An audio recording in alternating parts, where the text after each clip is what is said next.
When there's no more hope is left in me, I can see what comes my way.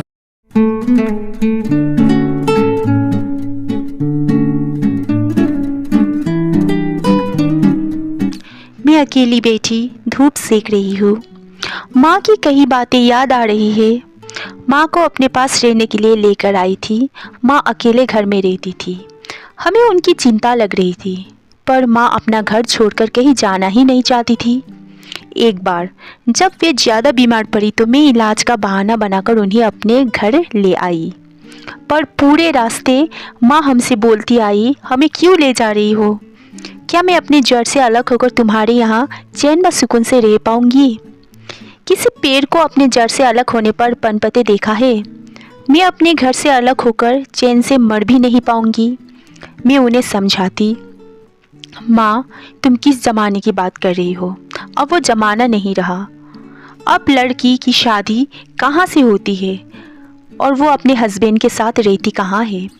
देश की तो बात ही छोड़ो, लोग अपनी जीविका के लिए विदेश जाकर रहे हैं।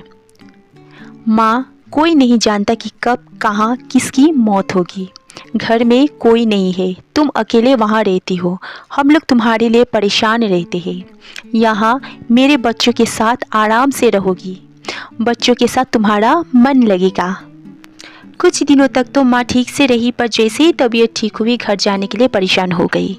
जब भी मैं उनके पास बैठती तो वे अपनी पुरानी सोच की बातें लेकर शुरू हो जाती। हालांकि मैं अपनी तरफ से वे सारी सुख सुविधाएं देने की कोशिश करती जो मैं दे सकती थी, पर उनका मन अपने घर में ही अटका रहता।